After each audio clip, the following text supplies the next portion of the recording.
रिश्तेदार अपने खानदान वालों में से 10 ऐसे लोगों की शफाअत करेगा जिन पे गुनाहों की वजह से जहन्नम वाजिब हो चुका था। जिन्हें गुनाहों की वजह से जहन्नम में जाना पड़ता, तो ऐसे 10 लोगों की एक हाफिज कुरान क्या करेगा? बोलो, शफाअत करेगा। अल्हम्दुलिल्लाह उलमा बैठे, मुबालगा नहीं है।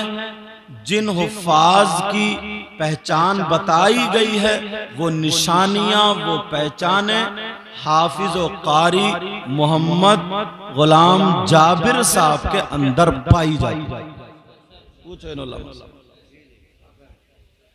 अल्लाह ताला उनको करवट करवट जन्नत नसीब फरमाए।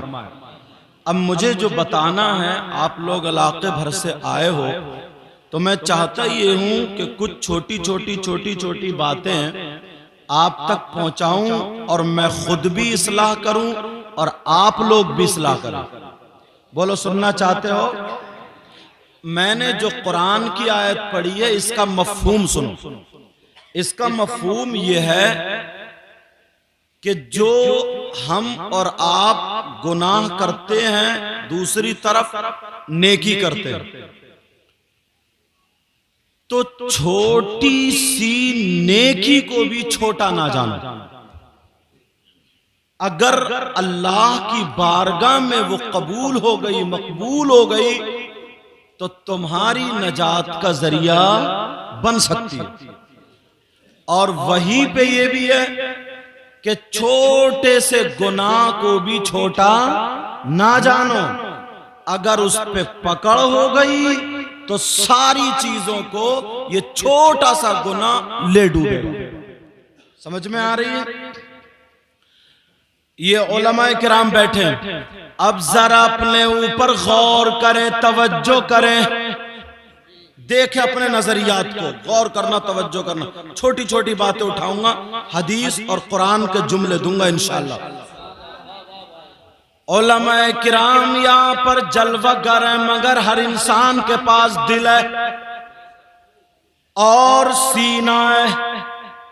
उस सीने के अंदर एक चीज ऐसी रखे घूमता है। अगर सूफिया या इल्म तसव्वुफ के जानने वाले, या चलो ज़ौक़ और शौक रखने वाले अगर इसको सुने और गौर करें तो वो अपना मसला हल कर सकते हैं। वो चीज है क्या? वो कौन सी शय, कौन सी चीज है जो नेकियों को खा जाती है, जो नेकियों को बर्बाद कर देती है, मगर दिखती नहीं। कहीं कहीं उसके असरात जाहिर हो जाते हैं। समझ में आ रही बात?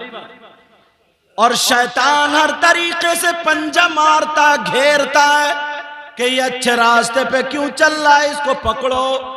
शैतान लगा पड़ा पीछे।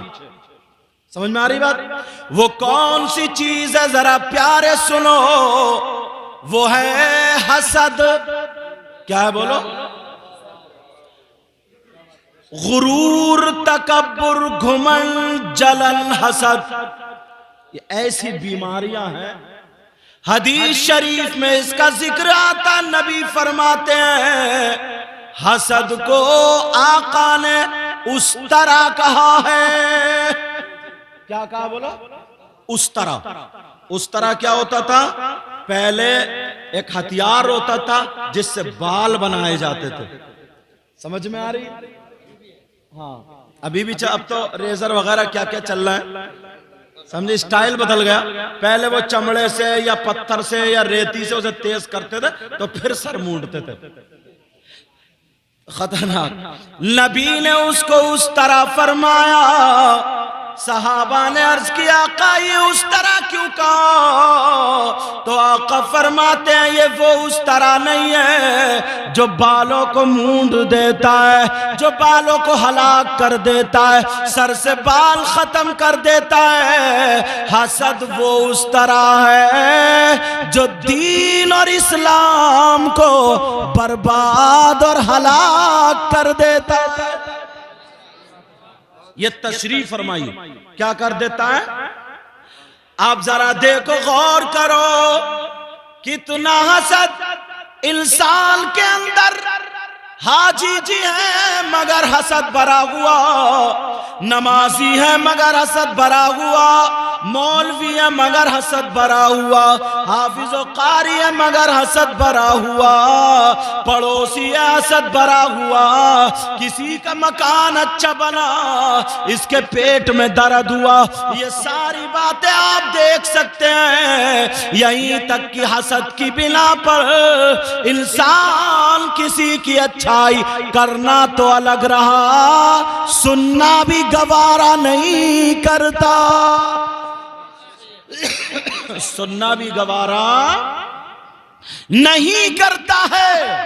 और सुनो, हाँ, ये हसद की बिना पर, ये हसद की बिना पर मुक्तदी जिस इमाम के पीछे अगर नमाज पढ़ रहा, तवज्जो रखो, वो इमाम अगर अल्लाहु अकबर कहे तो रुकू में जाए, सारे लोग रुकू में, अल्लाहु अकबर कह के सजदे में जाए, सारे लोग सजदे में। पीछे वाला चाहे वली हो, मुफ्ती हो, काजी हो, सैयद हो, कोई भी हो, अगर इमाम के कहने पर अल्लाहु अकबर पर सजदे में नहीं गया या रुकू में नहीं गया, वो सोचे मैं तो वली हूं, वो सोचे मैं तो मुफ्ती हूं, वो सोचे मैं तो अल्लाह हूं, इमाम से पहले जाऊंगा।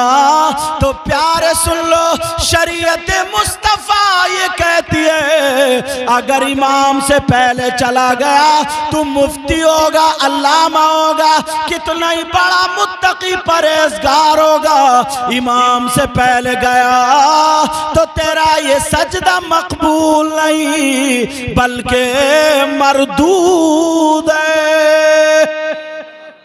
क्या बोलो? मरदूद है, मकबूल नहीं। अल्लाह ताला अपनी इबादत कबूल नहीं करता है। मगर कितने लोग नमाज पढ़ रहे हैं, शुरू कर देते हैं। अब शैतान पीछे पड़ा, सोचा बड़ी नमाजें पढ़ रहा है, बड़ा अच्छा कर रहा, शैतान ने पीछे नहीं खींचा और ऊपर चढ़ा दिया। तवज्जो रखना, शैतान की सियासत देखो, उसने पीछे नहीं खींचा, नमाज पढ़ने से नहीं रोका, बल्कि और आगे बढ़ा करके कहा मस्जिद से 2 मिनट बाद में निकल, और निकलने के बाद अब अगर तेरे गांव में कोई आलिम हो या कोई मुफ्ती हो या कोई और हो तो बता, वो तो तुझसे पहले निकल गया, तू बाद में निकला, तू उससे बड़ा परहेजगार हो गया। अब रोडों पर, इधर आधर चौराहों पर, इधर आधर अपने चर्चे उसने शुरू कर दिए साहब। यहीं से उसने बातें निकालना शुरू। मगर प्यारे, जब मैं पढ़ा रहा था हदीस शरीफ, जब सामने आई तो सुनो, आंखों में लोग ऐसे हैं जो शैतान के चक्कर में आ गए हैं। अब जरा सुनो हदीस क्या, हदीस का जुमला क्या है। नबी फरमाते हैं ला यस्तखिफु बिहक़्क़िहिम इल्ला मुनाफ़िक़ुन बय्यिनुन निफ़ाक़। नबी फरमाते हैं किसी मौलाना की बात गलत हो सकती है मगर आका की बात गलत नहीं हो सकती। पूरी दुनिया की बात गलत हो सकती है मगर नबी का फरमान गलत नहीं हो सकता। नबी फरमाते हैं जो उलमा को, आलिमों को, चाहे वो इमाम हो या मुदर्रिस हो, पढ़ाने वाले हो, जो आलिमों को, उलमा को कमतर समझता है, जलील समझता, हकीर समझता है, नबी ने मोहर लगा दी, वो खुला हुआ मुनाफिक है। प्यारे वो कौन है बोलो? मुना हुआ। और नबी जिस पे मोहर लगा दे शक हो जाएगा क्या? ला यस्तखिफ़ु बिहक़्क़िहिम इल्ला मुनाफ़िक़ुन बय्यिनुन निफ़ाक़। वो खुला हुआ मुनाफिक। तो तुम्हें शैतान के इस हमले से बचना होगा और मुनाफिक नहीं बनना होगा। कुरान की बात गलत नहीं हो सकती। और एक जगह अल्लाह फरमाता है इन्नल्लाह जामिउल मुनाफिकीन वल काफिरीन फी जहन्नम जमीआ। अल्लाह ताला मुनाफिकीन को और काफिरीन को दोनों को एक जगह जहन्नम में इकट्ठा रखेगा। क्या कुरान की बात गलत हो सकती है? मगर लोग, नफ्स इतना मोटा हो गया है, इतना मोटा नफ्स, अब किसी को गर्दानते ही नहीं। ये जो अंदर बुत है ना, शैतान है, पहले इसे मारना पड़ेगा। चाहे वो मौलवी के अंदर हो या मुक्तदी के अंदर हो या इमाम के अंदर। बाज मौलाना भी ऐसे हैं, 2-4 किताबें पढ़ी वो भी फटा फिर रहा, हाशिये को मतन, मतन को हाशिया समझता। वो भी कहता अना अना, जब तक ये अना मैं ही हूं, मैं, जब तक ये अना खत्म नहीं होगी